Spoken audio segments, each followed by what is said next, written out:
Lily and the Lion, from Grimm's Fairy Tales, by Jacob and Wilhelm Grimm, translated by Edgar Taylor and Marion Edwards. This recording is in the public domain. Read by Bobnifeld. A merchant who had 3 daughters was once setting out upon a journey, but before he went he asked each daughter what gift he should bring back for her. The eldest wished for pearls, the second for jewels, but the third, who was called Lily, said, "Dear father, bring me a rose." Now it was no easy task to find a rose, for it was the middle of winter. Yet, as she was his prettiest daughter, and was very fond of flowers, her father said he would try what he could do. So he kissed all 3, and bid them good-bye. And when the time came for him to go home, he had bought pearls and jewels for the 2 eldest, but he had sought everywhere in vain for the rose, and when he went into any garden and asked for such a thing, the people laughed at him, and asked him whether he thought roses grew in snow. This grieved him very much, for Lily was his dearest child, and as he was journeying home, thinking what he should bring her, he came to a fine castle, and around the castle was a garden, in one half of which it seemed to be summer-time, and in the other half winter. On one side the finest flowers were in full bloom, and on the other everything looked dreary and buried in the snow. "A lucky hit," said he, as he called to his servant, and told him to go to a beautiful bed of roses that was there, and bring him one of the finest flowers. This done, they were riding away well pleased, when up sprang a fierce lion, and roared out, "Whoever has stolen my roses shall be eaten up alive." Then the man said, "I knew not that the garden belonged to you. Can nothing save my life?" "No," said the lion, "nothing, unless you undertake to give me whatever meets you on your return home. If you agree to this, I will give you your life, and the rose too for your daughter." But the man was unwilling to do so, and said, "It may be my youngest daughter, who loves me most, and always runs to meet me when I go home." Then the servant was greatly frightened, and said, "It may perhaps be only a cat or a dog." And at last the man yielded, with a heavy heart, and took the rose, and said he would give the lion whatever should meet him first on his return. And as he came home, it was Lily, his youngest and dearest daughter, that met him. She came running, and kissed him, and welcomed him home, and when she saw that he had brought her the rose, she was still more glad.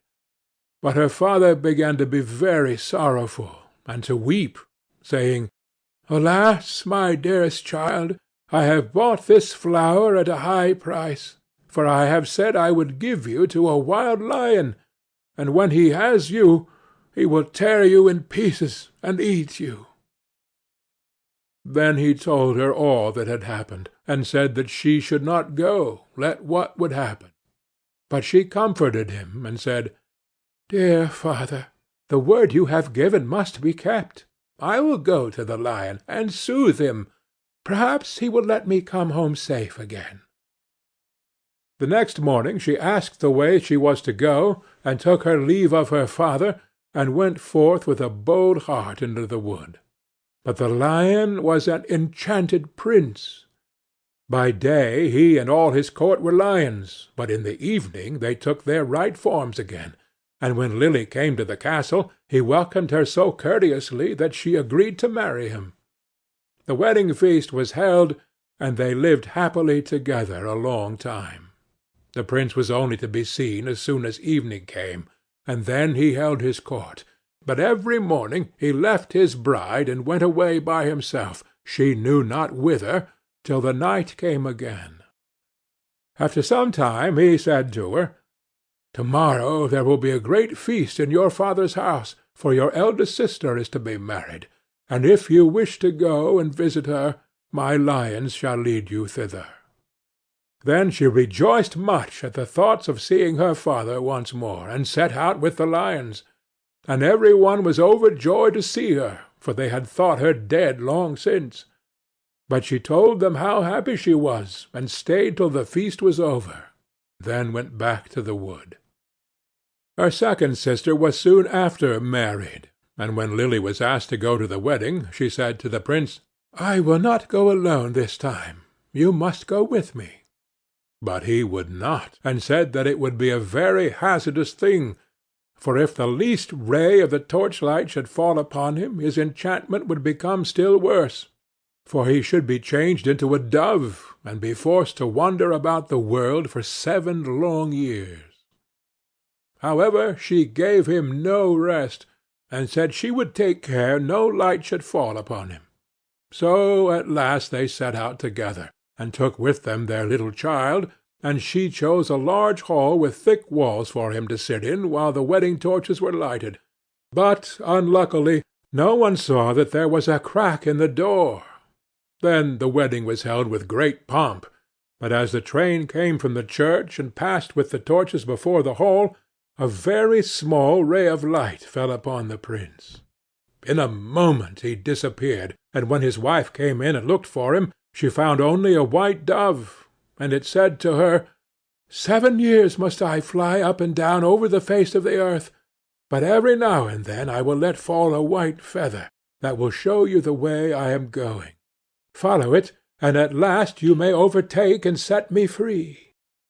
This said, he flew out the door, and poor Lily followed. And every now and then a white feather fell, and showed her the way she was to journey.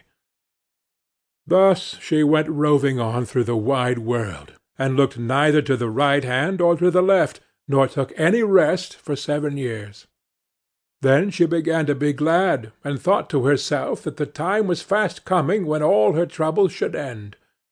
Yet repose was still far off, for one day, as she was travelling on, she missed the white feather, and when she lifted up her eyes she could nowhere see the dove.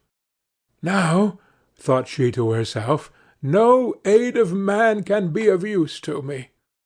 So she went to the sun, and said, "Thou shinest everywhere, on the hill's top and the valley's depth. Hast thou anywhere seen my white dove?" "No," said the sun, "I have not seen it, but I will give thee a casket. Open it when thy hour of need comes." So she thanked the sun, and went on her way till eventide, and when the moon arose she cried unto it, and said, "Thou shinest through the night, over field and grove. Hast thou nowhere seen my white dove?" "No," said the moon, "I cannot help thee, but I will give thee an egg. Break it when need comes." Then she thanked the moon, and went on till the night wind blew, and she raised up her voice to it, and said, "Thou blowest through every tree and under every leaf. Hast thou not seen my white dove?" "No," said the night wind, "but I will ask 3 other winds. Perhaps they have seen it." Then the east wind and the west wind came, and said they too had not seen it. But the south wind said, "I have seen the white dove. He has fled to the Red Sea, and is changed once more into a lion, for the 7 years are passed away. And there he is, fighting with a dragon, and the dragon is an enchanted princess, who seeks to separate him from you." Then the night wind said, "I will give thee counsel. Go to the Red Sea. On the right shore stand many rods, count them, and when thou comest to the 11th, break it off, and smite the dragon with it. And so the lion will have the victory, and both of them will appear to you in their own forms. Then look round, and thou wilt see a griffin, winged like a bird, sitting by the Red Sea. Jump onto his back with thy beloved one as quickly as possible, and he will carry you over the waters to your home. I will also give thee this nut," continued the night wind. "When you are half-way over, throw it down, and out of the waters will immediately spring up a high nut-tree, on which the griffin will be able to rest. otherwise he would not have the strength to bear you the whole way. If, therefore, thou dost forget to throw down the nut, he will let you both fall into the sea." So our poor wanderer went forth, and found all as the night wind had said, and she plucked the 11th rod and smote the dragon, and the lion forthwith became a prince, and the dragon a princess again. But no sooner was the princess released from the spell than she seized the prince by the arm, and sprang on to the griffin's back, and went off carrying the prince away with her. Thus the unhappy traveller was again forsaken and forlorn, but she took heart, and said, "As far as the wind blows, and as long as the rooster crows, I will journey on, till I find him once again." She went on for a long, long way, till at length she came to the castle where the princess had carried the prince. And there was a feast got ready, and she heard that the wedding was about to be held. "Heaven aid me now," said she, and she took the casket that the sun had given her, and found that within it lay a dress as dazzling as the sun itself. So she put it on, and went into the palace, and all the people gazed upon her. And the dress pleased the bride so much that she asked whether it was to be sold. "Not for gold or silver," said she, "but for flesh and blood." The princess asked what she meant, and she said, "Let me speak with the bridegroom this night in his chamber, and I will give thee the dress." At last the princess agreed, but she told her chamberlain to give the prince a sleeping draught, that he might not hear or see her.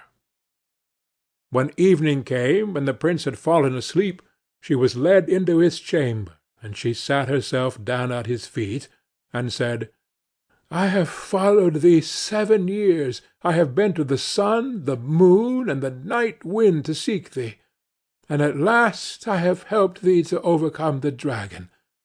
Wilt thou then forget me quite?" But the prince all the time slept so soundly that her voice only passed over him, and seemed like the whistling of the wind among the fir-trees. Then poor Lily was led away, and forced to give up the golden dress, and when she saw that there was no help for her, she went out into the meadow, and sat herself down and wept.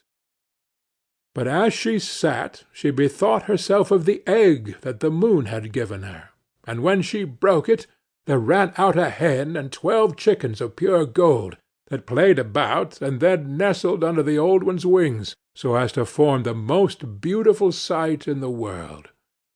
And she rose up, and drove them before her, till the bride saw them from her window, and was so pleased that she came forth and asked her if she would sell the brood. "Not for gold or silver, but for flesh and blood. Let me again this evening speak with the bridegroom in his chamber, and I will give thee the whole brood." Then the princess thought to betray her as before, and agreed to what she asked. But when the prince went to his chamber, he asked the chamberlain why the wind had whistled so in the night.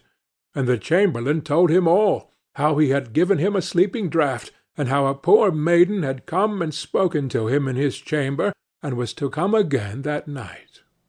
Then the prince took care to throw away the sleeping draught, and when Lily came and began again to tell him what woes had befallen her, and how faithful and true to him she had been, he knew his beloved wife's voice, and sprang up, and said, "You have awakened me as from a dream, for the strange princess had thrown a spell around me, so that I had altogether forgotten you.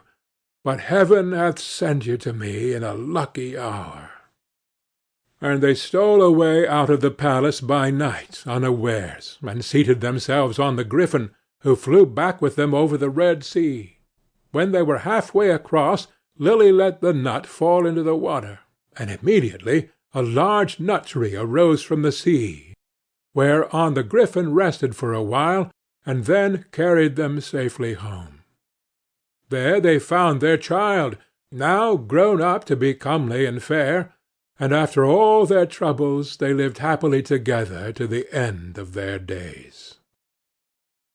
End of Lily and the Lion.